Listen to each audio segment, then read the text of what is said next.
کچھ لوگوں نے تو کرامتوں کا ہی انکار کر دیا اور کہا کہ یہ توحید کے منافی. فضائل اعمال میں کرامتیں لکھی ہوئی ہیں نا بہت ساری بزرگوں کی. کچھ لوگوں نے کہا یہ شرک ہے. فضائل اعمال میں کیا ہے؟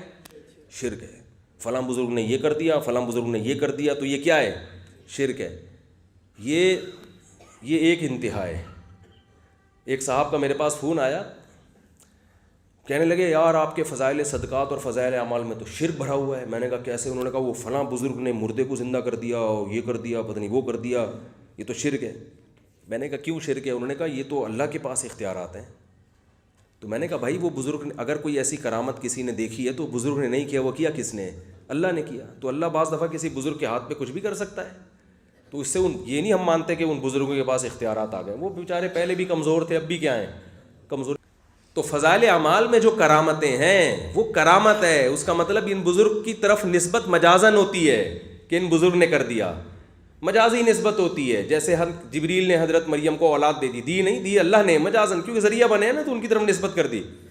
تو کہنے لگا یہ کیا، اس کی کوئی مثال؟ میں نے کہا قرآن میں اگر یہ شرک ہے تو پھر میں نے کہا پھر تو معاذ اللہ قرآن میں بھی شرک بھرا ہوا ہے.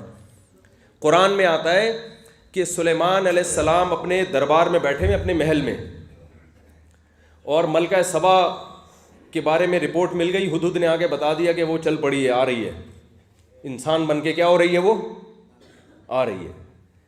تو حضرت سلیمان علیہ السلام نے فرمایا ایکم یاتینی بعرشھا قبل ان یاتونی مسلمین. اے میرے درباریو، تم میں کون ہے جو سینکڑوں کلومیٹر دور جا کے اس کا تخت میری درخواست میری یعنی فوراً سے پہلے اس کے یہاں پہنچنے سے پہلے اس کا تخت کون اٹھا کے لا سکتا ہے؟ حالانکہ کوئی جہاز بھی نہیں تھے اس وقت، ہوائیں مسخر تھیں سلیمان علیہ السلام کے لیے، یہ پیشکش عام پبلک کے لیے نہیں تھی. تو کون ہے جا کے لے آئے گا؟ قال عفریت من الجن انا آتیک بہ قبل ان تقوم من مقامک. ایک بہت بڑے جن نے بولا کہ اے سلیمان، آپ کہتے ہو ملکہ کے یہاں پہنچنے، یہ تو بہت بہت دیر ہو جائے گی، آپ کی مجلس برخاست ہونے سے پہلے میں لے آؤں گا. جن تو کر سکتا ہے نا، وہ تو اتنی دور ہوا میں اڑتا ہوا جائے گا، اٹھا کے لے آئے گا. اصل میں سلیمان علیہ السلام اپنی طاقت ملکہ سبا کو دکھانا چاہتے تھے کہ دیکھ میرے پاس ایسے ایسے جنات ہیں، ایسے ایسی چیزیں میرے پاس رکھی ہوئی ہیں کہ وہ ملکہ سبا نے پہلے تحفے تحائف بھیجے تھے نا حضرت سلیمان کو اپنی دھاک بٹھانے کے لیے کہ میرے پاس اتنی قیمتی چیزیں ہیں. تو حضرت سلیمان علیہ السلام نے فرمایا کہ میں ذرا اس کو اپنی ٹیکنالوجی دکھاؤں تو پتہ چلے کہ تیرے پاس میرے پاس جو کچھ ہے تیرے پاس اس کا 10واں حصہ بھی نہیں ہے. تو یہ بعض دفعہ بھرم میں لینا پڑتا ہے. سلیمان علیہ السلام نے کہا کہ ذرا یہ بھرم میں آ جائے. ملکہ سبا یہ بڑی اپنی فخر کر رہی تھی، میرے پاس یہ ہے، میں اتنی مالدار اور ویسی حکومت. سلیمان علیہ السلام نے کہا اس کے یہاں پہنچنے سے پہلے اس کا جو عالی شان اربوں کھربوں روپے کا تخت ہے وہ کون ہے یہاں اٹھا کے لے آئے، تاکہ وہ دیکھتے ہی کس میں آ جائے؟ بھرم میں آ جائے. تو جن نے کہا کہ آپ کی مجلس ختم، آپ کہہ رہے ہو کہ یہاں پہنچنے، یہ تو بہت لیٹ. وہ جن اپنے بھرم دے رہے ہیں، ٹھیک ہے نا. جن کیا کر رہا ہے؟ اپنے بھرم ڈال رہا ہے کہ آپ کہہ رہے ہو کہ ملکہ سبا جو 1 مہینے میں یہاں پہنچے گی، اس 1 مہینے سے پہلے تخت. یہ تو بہت بہت آپ نے ایسی بات کر دی ہے جو سلیمان علیہ السلام آپ اللہ کے پیغمبر اور بادشاہ ہیں، بس ٹھیک ہے نا، آپ کا ادب کرتا ہوں میں. یہ تو بہت آپ نے ایسی بات کر دی ہے. مجلس برخاست ہونے سے پہلے تخت یہاں پر موجود ہوگا. اب چونکہ بھرم چل رہے ہیں ٹھیک ہے نا. تو وہاں ایک بزرگ بیٹھے ہوئے تھے جو جن نہیں تھے، کیونکہ قرآن کہتا ہے قال الذی عنده علم من الکتاب. اس شخص نے کہا جس کے پاس کتاب کا علم تھا. کتاب سے مراد ہے زبور جو داؤد علیہ السلام پہ نازل ہوئی. یعنی عالم تھے، بزرگ تھے.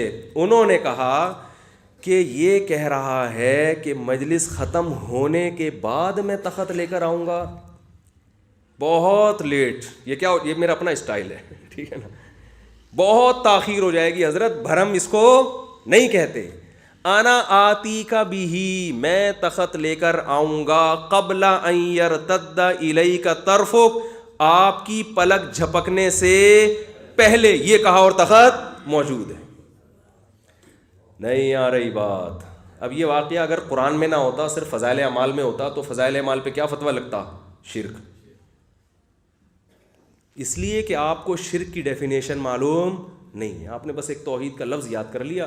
اور جہاں اڑاؤ جس پہ چاہو شرک کا ٹپا لگا دو. ہاں کیا ہو رہا ہے اب وہ میں بتاتا ہوں.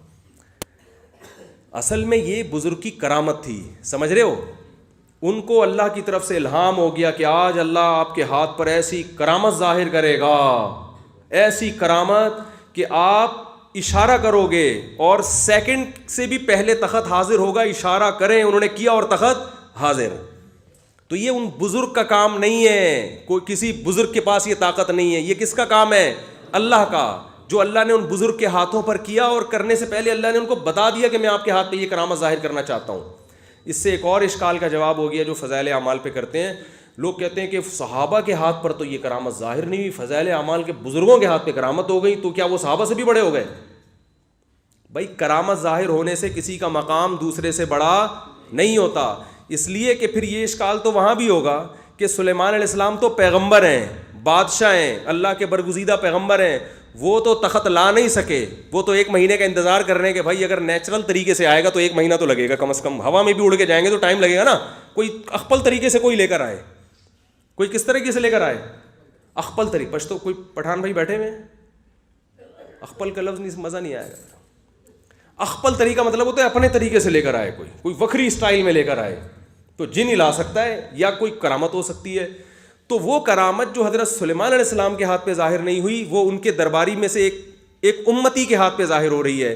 تو ظاہر ہونے کے باوجود اس امتی کا مقام پیغمبر سے بڑھ کر نہیں ہے. تو پتہ چلتا ہے میرے بھائی کہ کرامت ظاہر ہونے سے یہ نہیں ہوتا کہ یہ صحابی سے بڑا ہو گیا. کسی کے مقام کے بلند اور چھوٹے ہونے کا تعلق عمل سے ہے, کرامت سے نہیں ہے. اعمال اچھے ہوں گے تو اللہ کی نظر میں اونچا مقام ہے, چاہے کرامت ظاہر نہ بھی ہو. تو ایسے ہوا ہے کہ بعض ولیوں کے ہاتھ پہ ایسی کرامت ہوئی جو پیغمبر کے ہاتھ پہ نہیں ہوئی, صحابہ کے ہاتھ پہ, بعض صحابہ کے ہاتھ پہ ایسی ہوئی جو نبی پہ نہیں ہوئی ہے, بعض پیغمبروں کے ہاتھ پہ ایسا معجزہ ہوا جو ان سے بڑے پیغمبر پر نہیں ہوا. حضرت عیسیٰ علیہ السلام نے مردے کو زندہ کیا کہ نہیں کیا, لیکن ہمارے نبی سے ایسا واقعہ منقول نہیں ہے. لیکن مقام کس کا بلند ہے؟ ہمارے نبی کا بلند ہے. سمجھتے ہو کہ نہیں سمجھتے؟ تو اللہ تعالی ہم سب کے عقیدوں کی حفاظت